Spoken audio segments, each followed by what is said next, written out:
welcome back to my channel. I wanted to do a video about blocks to success because I swear it's something that I have thought about cycles of time, and I think it's just a nice topic. It's one of those ones that it's a grab your tea kind of moment if you want. I mean, I've got my tea, but it's like I think it's just like if people find this interesting and they've got the time to. Sorry about that fly. It's clearly really here. So it's one of those things that if you've got like the time to experience this video, then you will. Otherwise, no, because it might be kind of like a slow pace. It's not gonna be like particularly emotionally triggering, but it could be like a food for thought kind of video. Because I definitely think there's like so much research to say that your conditioning is a massive factor of why you have blocks to success. Because, and it's also, I think the key for me in terms of success is not about when you think success, society tells you, and let's not forget all the lies that society tells you. And I've done lots of videos about this. I just saw 111 on the clock, which means what does 111 mean? I always see angel numbers when when I look at my phone. I did do a New Age to Jesus video. Sorry, I'm just remembering what 111 means. I think it just means like trust the path and that you're supposed to be where you are. But yeah, no, success. That's a really nice thing to feed into this video though, because obviously if you sometimes you can judge yourself for not being successful by the eyes of society, but not only culturally are there differences in success, that's also another factor which I'll probably feed into this video and probably give me a bit of a deeper understanding as well. That like society so society tells you, like, I think when you first think success, or at least for me, this is my perspective, what I've seen, I suppose, because you only can experience your perception is shaped by your environment as well. And I see like a high-powered CEO, but logically, my logical brain steps in there and says, "Wait, I've been in a place where I've been in like a high-driven, like psychological environment, and I've not thrived, and I've not like even though it's academic, I've not thrived in a place where I'm working really hard to gain like monetary gain or something like that. Working hard is fine, but you've got to work hard in the way that works for you. And I know if you were to put me in a CEO's job in some like insurance company, I would have a breakdown. Like I could not cope with that, and I would not want to cope with that, and I would be miserable if I was doing 80-hour weeks. And that would not be for me.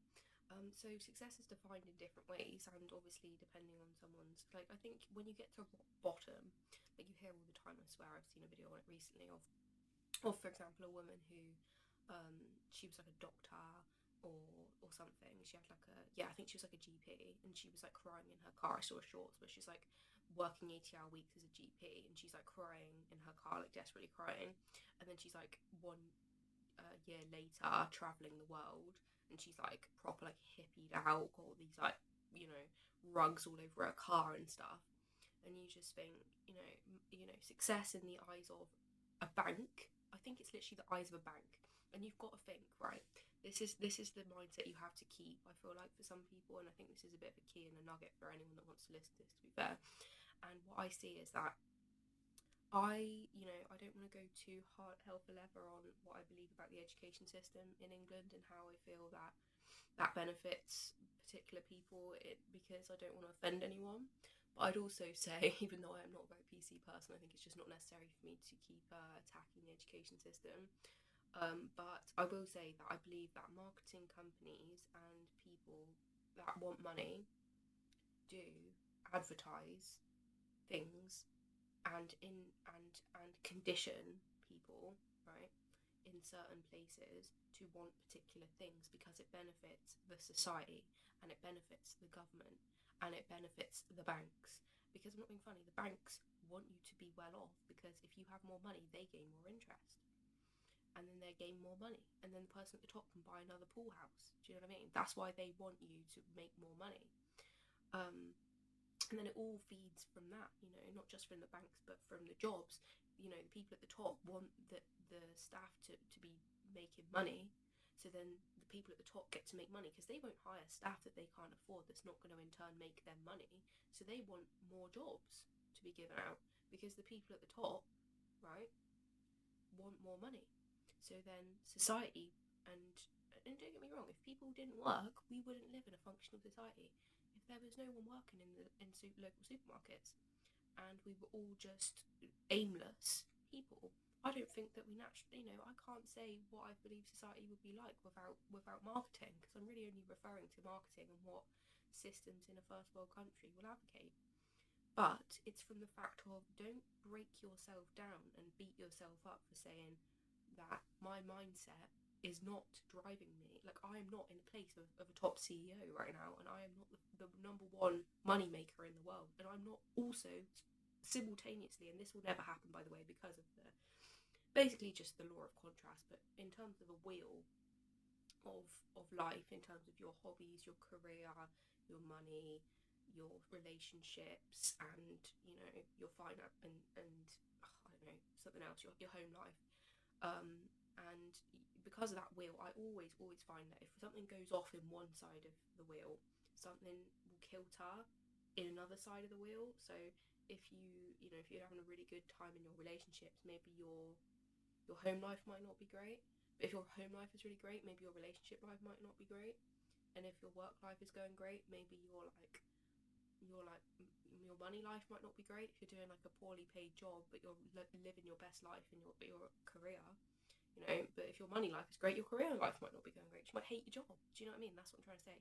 It's very unusual for someone right at the top, unless you are literally off living in India and running companies in America, and you're literally in some little sanctuary of your own, and every single aspect of your company's being run for you by someone else, and they literally only contact you when needs must.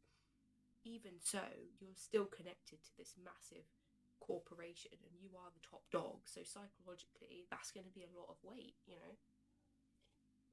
No one is exempt, and this is why I always say that.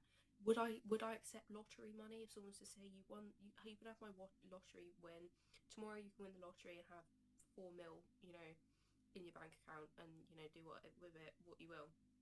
I would give a lot to charity, just FYI, but like I would, like, I don't desire necessarily to win the lottery. Hopefully, in one of my lives, God will let me win the lottery just for the fun, because I do think God finds it funny to let us reincarnate as different things and sometimes have different lives. I do believe that he literally, I see him more so now as like a character playing The Sims. We are The Sims. Anyway, I'm sure it doesn't quite work like that. I'm sure there's a lot more compassion and things like that involved in there, and wisdom and all that kind of stuff, than just a human playing on The Sims. But that's a human level of understanding of God, so I wouldn't really say it's quite like that, but at all, really, especially being going to church for very many years. I would definitely say that's not an accurate representation. I don't want to put anyone off praying and things because they think God's some sociopath playing Sims. But yeah, that's probably worth discounting that comment. But just from a religious level. But anyway, so yeah,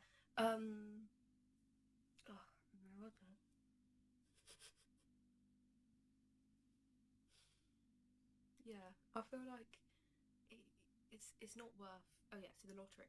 I think yeah, it would be fun to win the lottery, but I know, because I came from a middle class household and I'm now working class, I saw the responsibility, and also because you don't get something for nothing in this world. Um if you're going to be a middle class person and you're going to work your 40-hour week and you're going to do your like IT jobs, because I saw a graph. I sounds like I'm going on tangents here, but I did do a video on my financial life and how it's changed and shaped my view on the world and how I've been in different financial situations. Did a whole video on that. It's actually not bad, to be fair. I mean, if you want to know about that, but basically you could be. I just saw someone categorize. It doesn't really matter really, but if you're going to be middle class and you're going to work 40 hours a week, and you're going to invest that time, and you're going to maintain your house and pay your mortgage and this and that, you're going to live a certain lifestyle, and some people are made to live that lifestyle, and so be it. You do you. But I definitely do not want to invest 40 hours of my week to a corporation, because that's really all it is. You can say, oh, I don't believe in people being better than others, so I'm not going to walk around with the mindset saying, well, they're obviously a better human being, and this is part of the conditioning that you have to get rid of. But it really comes to a place of, what is your own truth and what is your own moral standpoint. am I going to allow, am I going to be bothered by other people's basically mindset of the fact someone feels better in their own mindset than someone that doesn't work a 40-hour week because they work a 40-hour week for an institution where you're making money for the people at the top? As I say, in balance, overall, we need our basic needs met. We need supermarkets, really. We need people to work in factories to make that food. Do we need? But I do think things work against us sometimes, because as much as I want to then advocate for every other system that works in the world, well, you need people for this, and you need people to work in this IT system. You need people to work in this call centre, and this and that, and charities, but I do think that then there becomes a level of corruption and manipulation to the point where people are having money taken off them left, right, and centre for no reason. Everything becomes so expensive, right? And then there is just, things go horribly wrong. People think they're given to charities. Anyway, let's not digress too far. So I want to advocate for the systems that come with the first world society, but the longer I have to put up with the systems in society, the more I think, well, God, isn't it going to be the best time ever when I don't have to put up with those systems anymore in another life, and I am just a free animal roaming the world without some government to sign forms for. Wouldn't that be great? And I'm not saying, don't get me wrong, that people in third world countries have it any easier because they're not, westernized. But I will say that, no one is free from suffering. And let's just say I will enjoy the time where I'm an animal free of forms, okay? And some person at the top to tell me where I cannot feel certain ways and be certain ways because it does not fit their societal understanding. And that has been a massive thing that I have had to deconstruct because it is a massive issue. And I do believe, right, that certain members of society, you talk about the halo effect, and I think this does come into it just quickly. Let's just say everyone's got their biases. Society targets certain people over others.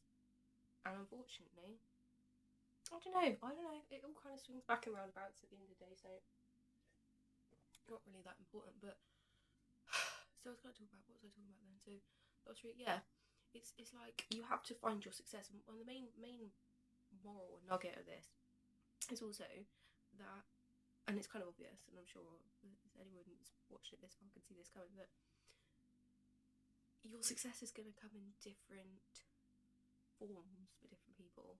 So if you've got, because I genuinely believe some people have the aspiration to make money. Like, I've got people in my family that genuinely have the drive to make money. Like, that is what makes them happy. Like, they actually want money. Like, they've got, it's within them to work a job. Obviously, God has a plan for them to work that job, and then they desire that job and they desire that money, right? So that's what they do. They work at that so they can gain that experience and they can gain that money. That is how it works. And so I'm not hating on people that want monetary gain, but I think the word success, and I don't know if success is necessarily the right word, because then I'm like, well, do I even want success, or do I want contentment? Do I want to sacrifice my contentment, right, for the benefit, for the idea to gain success? And trust me, I've been on that boat, and that screwed my mental health up. Trust me, wanting success over contentment,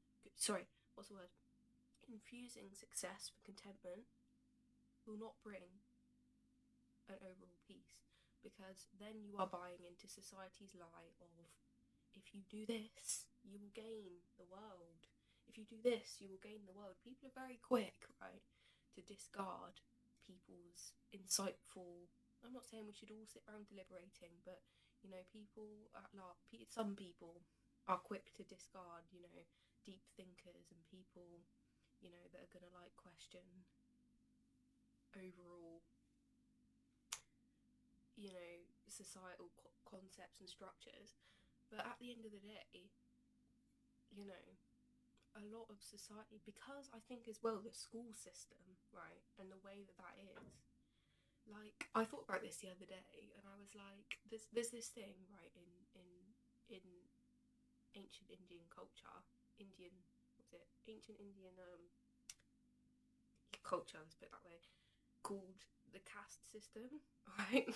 And so you've got basically levels of what's the word, um, people within society in a structural system, and one of them, I won't go to all of them. You basically got servants through deep thinkers, priests, and like high level top people. Basically, there's nothing to say CEO on there, but you have got thinkers right at the top. So CEOs are in essence thinkers, but in some ways you could argue, but so in some ways it does kind of line up to that to one extent or another, but the lower one from thinkers is actually teachers. I think no, sorry, teachers and warriors. I think is the one below that. Yeah, and then it goes landowners and market people, and then servants, and then there's one at the bottom called like outers of society kind of people that like live on the edge. But at the end of the day, throughout our lives, we all have lived one of these places, and apparently we fall into this because of our dharma, because of our karma. So it's kind of predestined for us, and you can actually figure out which one you are on a calculator. So, so yeah, we've all been this at one time or another, and I probably will do a past life regression to the time when I was a CEO, probably. Or maybe I haven't been a CEO in my life, I'm not sure, but I don't know whether that changes the caste system. I really need to figure that out, but I'm digressing, I don't like to do that. So the point is, the thinkers, right, and the below that are the teachers. And so I'm like, the school system, yeah, it makes sense because in essence you're being surrounded by teachers. That's basically what the school system is.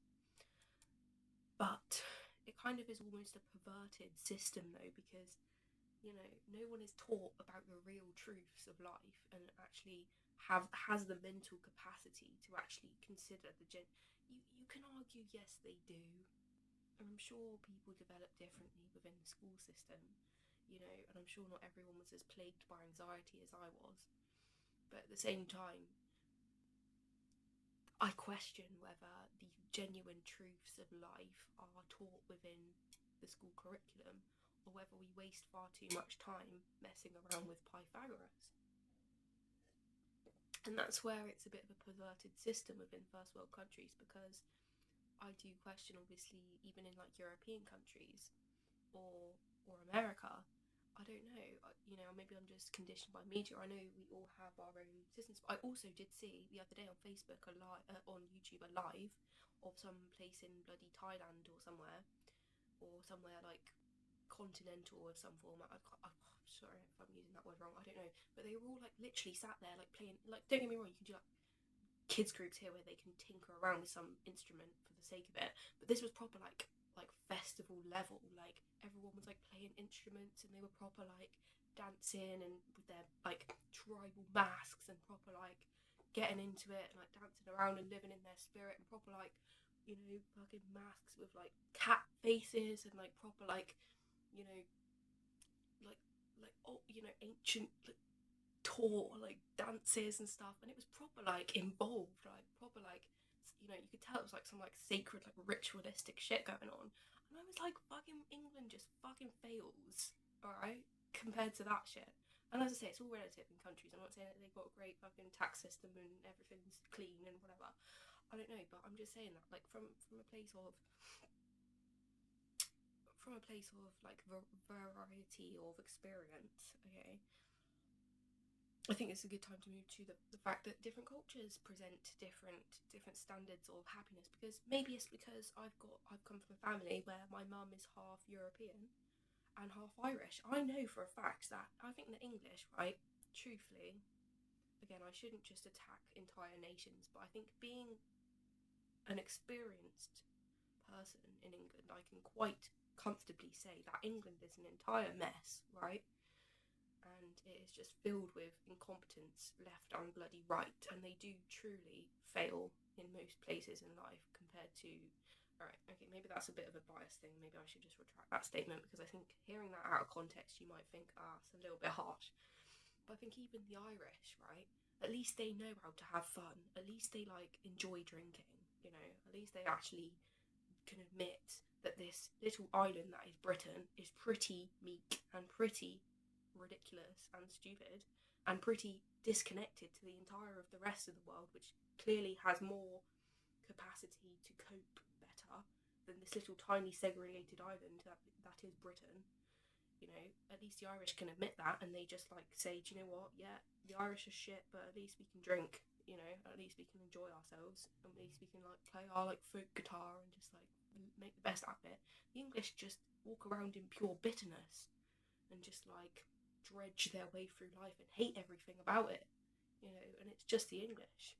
You know, and that's just how they are, and they just clearly they are just absolutely pale in comparison to other cultures in terms of their like work ethic and in terms of every other cultural understanding, because we are a segregated island in England and it is pretty shit. Let's not lie, and that's just how it is. You know, so England's idea of success is pretty much plan to fail, and when you failed, when you finally get to the point where you've been, you know, saturated enough vitamin D to understand that you because there's no fucking sun over here either, but you've actually understood that you're failing, you've basically, you know, decided that you have to accept the fact that you failed and move swiftly on quietly with your life. That is literally what the English do. And it's a lot, you know. It's pretty shit, you know. It's not ideal. It's not very good. that is how they live, and that's basically their mantra. Like, just get through life. It is shit. But, you know, someone's got to do it. It's better than dying. So just fucking keep going. Basically, that's England's motto, you know?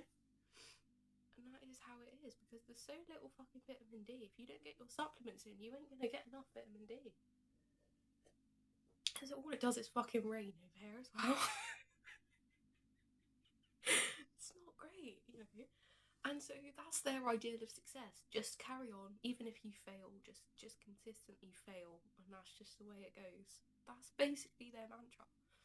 Whereas, you know, at least in America for a while there was such a thing as the American dream, you know, where they all just actually thought, let's actually just live our best lives and big America lifestyle, and wow, let's like, you know, create all these cool things. You know, they're still like that, maybe not on a mass level, you know, but like you go, I've seen videos and stuff, at least they do live their best lives. Like that's their like goal, you know, like their American life, you know. And I'm not saying I want to move to America, but like, you know, they like proper like, oh my god, like all this, and I'm gonna go and get this from Target and da da da. And you know, you can argue like, you know, everyone's people over there, they're not a different species, like they're still human beings, but at least they actually live from their fucking souls. English people are dead basically because the lack of vitamin D. You get to the planet and you basically die within like a minute. You can't absorb any more vitamin D. You know, and it's even so like even in America, it's like live your best life, like that's the goal, and I love that, you know. And then like, you know, you got other places like Europe. As I say, I've come from a culture, you know, my granddad was Polish, which is in Europe, and I feel like a lot of the Europeans have a lot of stuff in common. There's varieties, you know, they're not all the same, and you know, obviously different places in Europe they're going to have different customs, but overall the Europeans live their best life and they work to live and they don't live to work. That's the thing about other countries like England. They live to work, but the Europeans work to live. They fill the rest of their lives with drinking, and they have big family meals, and they, you know, fill their lives with like dancing and festivals, parties and food and all that shit. Like they fill their lives with like, you know, colour, if you will. Like that's kind of how they live, pretty much, and that is what they do, you know. And that's pretty different to England, where you basically go to work, finish your work, come, you know, as I say, everyone's got different lifestyle. I'm not saying just because you live in England you're destined to just die. I mean, everyone's destined to die, but as I say, my life is not like that, and I do have a full life, and it does sound pretty bleak when I say it like that, but I just mean, like, culturally, it's very different, you know, even in places, and it's even, like, the bloody temperature. Everyone in England goes nuts when it gets to 30 degrees, do you know what I mean? Whereas, like, in like, Europe, shit's hot all the time, you know, and it's like, I'm sure they're much happier, because they literally get more vitamin D. I didn't love it, I can't lie, though. When I did go to Europe, it was a bit hot for me, so you kind of just appreciate, like, the rainy weather. Say we're all supposed to be where we're supposed to be. And I'm a bit of a miserable bastard anyway. Maybe that's why I chose to incarnate in England. Who fucking knows? But as I say, you know, it's just, it really varies from place to place. And then you think about like Sweden. Like the Swedes have got their shit together. You know, Germany, I'm not sure so much, but I feel like the Swedes and Norway and all those Nordic countries, you know, they've got like places like even in Germany though, their prisons have changed. Like they like proper use prisons as like correctional centres now, where I've seen centres, I don't know if it's like it all over Germany, but they're starting to do it where you go into it, they've got lakes, they've got greenery, like they've got like a park setting, they've got like like proper kitchens, you know, they're allowed lighters, like high maximum security prisons, and they get a lot better of an outcome, I think, from the prisoners than they would if they had, like, for example, you know, prisons like they are in like Thailand and stuff, where it's all like, you know, or countries that are poorer, where they just basically put you in a jail altogether. I don't know how much that happens, but I do know that prisons in different countries are more extreme and worse conditions than other countries. For example, in Germany, they're actually really good conditions. And they treat it more like a correctional facility, and they actually make it like an environment in the outside world, and they want you to